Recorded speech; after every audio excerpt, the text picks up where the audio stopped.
I'm Gregory and Susanne, along with Suzanne Watley, and this is Healthline. Now, for the past couple months, you've written us emails, you've gone to the website, you've asked us questions, you've called, because as a community, you have questions about your health and your well-being, and today, it's all about the answers. You have some of them. Questions such as, do cell phones cause cancer? With the rise of childhood obesity, when should I be concerned about my child's health? When do you think? At birth, practically. I think it's never too early to try to intervene in a positive fashion. But I've got 2 kids who I hound about their diet.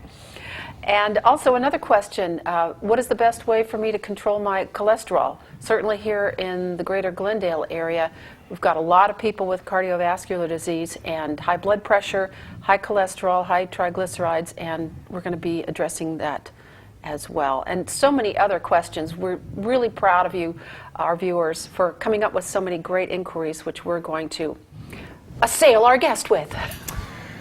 We are so fortunate to have one of our favorite people. Dr. Anthony Cardillo has agreed to join us today to answer your questions, because as much as it is for us, it is for him to give you the health and the well-being that you so deserve. Welcome, Dr. Cardillo. Thank you for having me back. We love having you. Yes. Thank you. Let's just start off with health in the community. On a scale of 1 to 10, and that's just my question. We're gonna address these in a minute. How are we as a community? You know, as a community of Los Angeles, we're probably doing pretty poor. Because?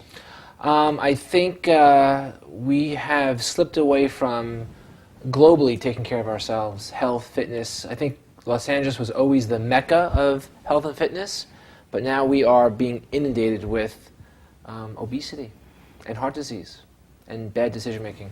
Well, inundated because also we are the mecca of the entertainment world, and it's about fake beauty instead of this internal taking care of how we are. Yeah, a lot of, I think we've seen a lot of the health and fitness experts migrating out of the city, going more into the, other states, Colorado, for example, a lot of health. Why? Because they pay more attention there, or? I think possibly they're more athletic. It's hard to say. I think we've retreated indoors again here in Los Angeles. It used to be a very outdoor city. I think we're now more indoors doing business. But also because of the internet and because of all the games. Sure. And back to what you made a comment about childhood obesity. A lot of it has to, over 40% of kids and young teens are obese in this country. Epidemic. Shocking. We have reached epidemic proportions, and you've seen it everywhere, on every TV show, in all the medical journals. We started seeing it earlier than everybody else, but it is a major epidemic. If you look at most children in school, if you just would walk into school, the majority of them are clinically obese, whereas when we were growing up, we didn't have that problem. It's multifactorial. Okay, it's like a perfect storm coming together. We have children that are more isolated inside. We all know that they're playing video games, they're watching more TV. It's more, that type of activity that they're involving themselves in. At schools, they're not going outside, and as we're seeing cuts in educational budgets. Because it's not mandatory yet, because I remember it was mandatory. Exactly. As you see the cuts in education, what are they slicing out? Well, physical education they slice out. But if they know, if we know, and even here in Glendale and local communities, that obesity is on such a rise, and you said it's an epidemic, why are we cutting out stuff like that? I think our priorities are a little bit miscued. Okay, and then of course the next piece of the puzzle is diet. The amount of processed foods that children are being fed in school, at home, when they go out. It's even nowadays, which is the biggest misperception, a mom may go out and go buy food and bring it home and prepare it for the child, and she's thinking, oh, I'm making food at home, it's good for them, but what is she making? Chicken nuggets purchased in the store that they just heat up, frozen vegetables, pizza out of the box into the oven. So it's a quick fix. Right, so just the fact that you're making food at home for your child doesn't mean they're eating healthy.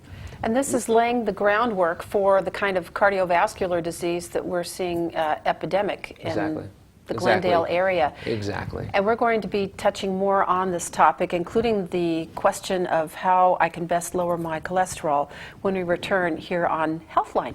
Stay with us. Welcome back to Healthline. I'm Suzanne Whatley along with Gregory and we have a very wide-ranging topical show today because you have asked us many questions to pass along to our expert, Dr. Anthony Cardillo, an emergency room physician at Glendale Adventist Medical Center, and we have him here on the interview couch, and we're peppering him with questions. And Gregory, why don't you read that one regarding the topic that we were just talking about, childhood obesity. Before we left, we were talking about obesity, and this is one of the questions. Both of my children, ages 7 and 10, are a little overweight, but my husband and I are not. We don't eat out very often, and I try and cook fairly nutritious meals every night. I've heard a lot about children obesity being on the rise. So at what point should I be worried about my children's health? Okay.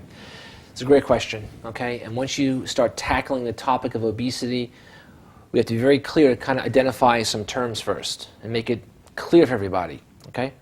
You have obesity that is directed by genetics and hormones. Okay. Okay. Those are the people that you see that are very overweight, 300, 400 pounds, that you say to yourself, how do they ever get that big? Okay. The reality is they do not get that way by overindulging alone. They have a genetic background that predisposes them to metabolize food in a way, even small amounts, that gets them that large. Okay. That's the first premise. Then there's the rest of us that overindulge and eat too much and don't exercise and are sedentary, okay?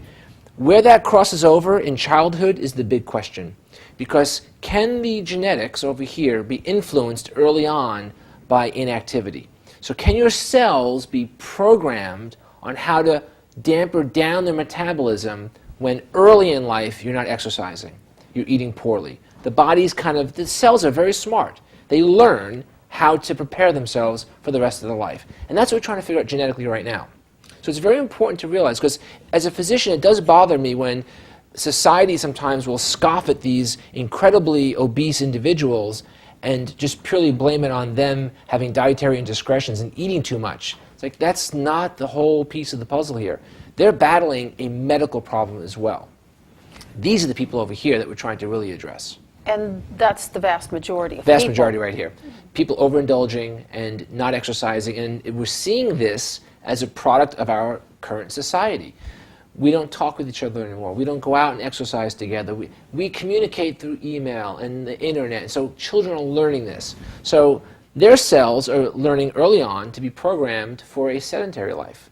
And our cells are very good at extracting and controlling our energy supply and demand. That's what we do. Our bodies every day are controlling supply and demand to keep us alive. In fact, everything you eat or drink, your body thinks it's the last thing you're ever going to ingest. And Really? That's how it treats it. Your body treats everything you may eat as it's the last meal you're going to have. So it's an amazing mechanism for extracting energy, storing the rest. Extracting current energy, storing the rest. So if your energy demands every single day are very low, extract a little bit, store the rest. And once you store energy into fat form, it's very hard to pull it back out because you have another source of energy called glycogen in your liver and in your muscle that every day you're extracting under times of stress. You run on the treadmill a little bit for 30 minutes, boom, glycogen from the liver. You go, walk a little bit, glycogen from the liver. You'll never go into the fat stores. In order to get fat out of the stores, you have to really exercise excessively. Put your body into a state of demand, because now the body says, whoa, I have no immediate energy source, let me pull it out of fat now. And it takes a lot to do that. We are beautifully engineered as organisms, beautifully. In fact, the whole concept of fat, it's the most efficient system to have. But the problem is we're overindulging in that system. We're packing it in.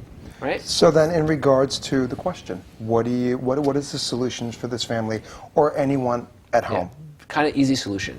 As long as your child is not in the medical obesity group. So if you have a very obese child, you're seeing 3, 4, 5 years of age, they're much larger, the pediatrician should be picking that up. Okay. If not, bring them to the pediatrician. Have them evaluated for different metabolic diseases, diabetes, thyroid disease. There are different endocrine diseases that will lead to childhood obesity. Once you've ruled those out, then you start modifying or focusing on the modifications over here. The first most important one is exercise. Okay? We as human beings are meant to exercise. We're meant to build our muscle, okay, and keep ourselves lean. It makes it easier for us, to do what we do. So exercise, very important.